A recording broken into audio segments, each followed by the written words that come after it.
Atentado contra Trump. É impressionante o cinismo e a disfarçatez da esquerda. Não demorou muito tempo desde que o atentado contra o ex-presidente Donald Trump aconteceu. E vejam que aí o ministro Ricardo Lewandowski ele correu para a Folha de São Paulo para falar uma série de besteiras. Eu vou ler aqui para vocês o que o ministro disse. Eu separei aqui para vocês. Abre aspas.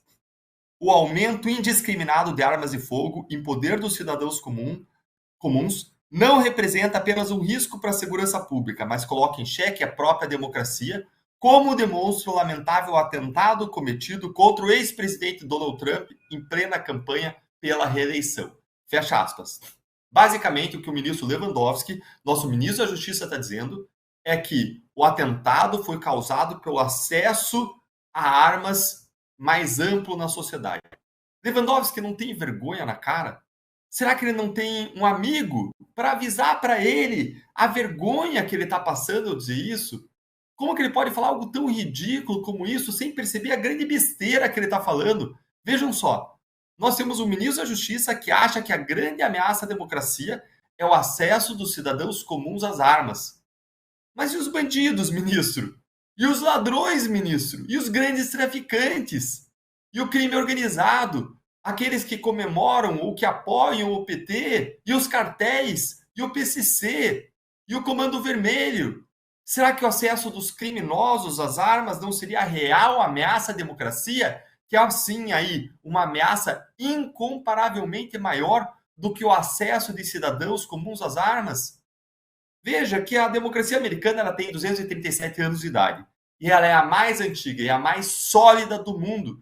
E o direito do cidadão de ter armas está lá na segunda emenda à Constituição cristalizado. Segunda emenda à Constituição americana. Essa segunda emenda ela foi aprovada lá em 1791, 3 anos depois da Constituição americana ser aprovada.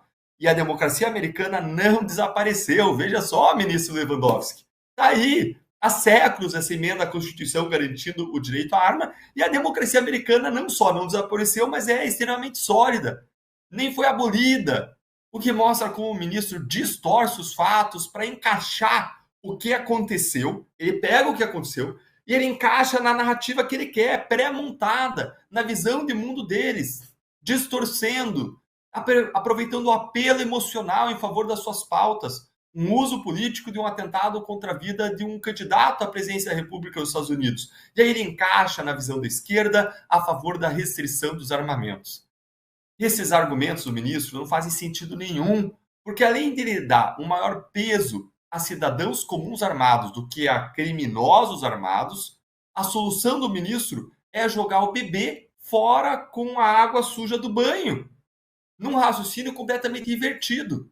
Ou seja, se o cidadão comum usou uma arma para tentar matar o Trump, então vamos proibir as armas. É a mesma coisa de querer proibir as facas, porque João usou a faca para matar Pedro. Ou querer acabar com o açúcar, porque muitas pessoas morrem em decorrência da obesidade todos os anos. Ou então, quem sabe, vamos proibir os carros, porque existem acidentes veiculares fatais. Mas esse argumento do Lewandowski não precisa de lógica mesmo. Porque o objetivo do ministro não é usar a lógica. O objetivo do ministro e da esquerda é usar o sentimento, as tragédias políticas e sociais como uma plataforma para avançar a agenda ideológica deles. O que geralmente envolve o seguinte: regulamentação das redes sociais, por meio da instalação de um regime de censura, usando para isso até mesmo aquele atentado à escola de Santa Catarina, quando não tinha nada a ver uma coisa com a outra. Restrição ao direito de possuir armas, usando agora o episódio do Trump. Determinar a vacinação obrigatória, inclusive de crianças, o que nenhum país do mundo faz além do Brasil, e que foi um furo descoberto pela Gazeta do Povo, algo que você só encontrou na Gazeta do Povo. Impor linguagem neutra e ideologia de gênero.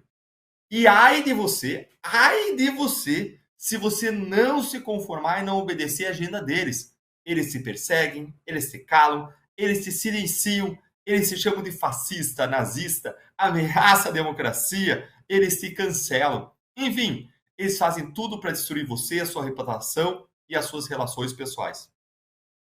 Além do argumento de Lewandowski não fazer sentido, é ainda um argumento hipócrita. Sabe por quê?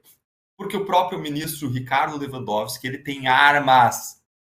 Ele tem armas. Deltan, você está falando errado. Acho que escutei errado. Aumenta o som aí. O que tá falando? Tá falando, confundiu. Não, gente, vou repetir. O ministro Lewandowski tem armas e não é de hoje. Lewandowski tem armas de fogo há mais de 40 anos. E ele foi em março desse ano para a Polícia Federal renovar o seu registro em armas.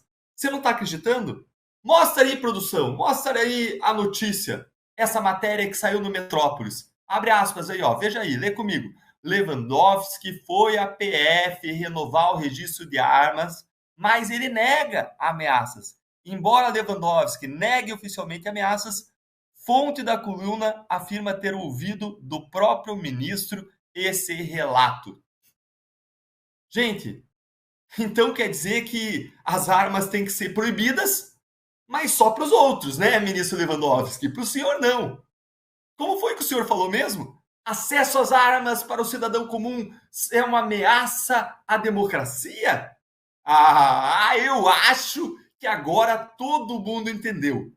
É que o senhor não é um cidadão comum, não é verdade? O senhor é um cidadão supremo, iluminado. Então o senhor pode ter armas para se defender. O senhor pode ter arma para defender o senhor, a sua família. Apenas nós, cidadãos comuns, que não. Nós somos todos uma grande ameaça contra a democracia. E você e o seu coleguinha Alexandre de Moraes são os grandes salvadores da democracia. O nível de hipocrisia e de cinismo dessa gente é inacreditável. O jornalista Flávio Gordon, ele fez uma postagem no X, no X, que demonstra com perfeição que o que o ministro Lewandowski fez foi algo de caso pensado, dentro de uma estratégia narrativa que a esquerda, os progressistas e a grande imprensa sempre adotam quando acontece alguma tragédia. Seja um ataque a uma escola, um surto de doença viral, um ataque a um político famoso, qualquer que seja o caso, eles sempre seguem o mesmo script. Vamos dar uma olhadinha aqui no que o Flávio disse. Coloca aí, produção, para o pessoal ver. O que o Flávio Gordon disse? Estão preparados para a sequência da narrativa, né? Escreveu isso logo após o atentado contra o Trump. 1. Foi um lobo solitário influenciado pelas redes sociais desreguladas e pela polarização.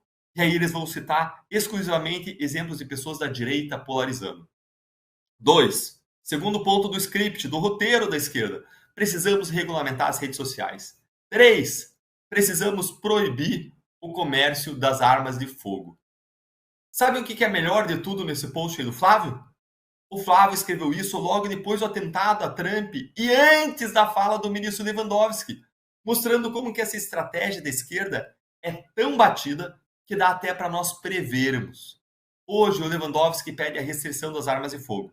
Logo, algum outro político da esquerda, o ministro do governo Lula, ou até mesmo o próprio Lula, vai começar de novo a ladainha de que a gente precisa regulamentar as redes sociais. Nós não deixamos passar o PL da censura.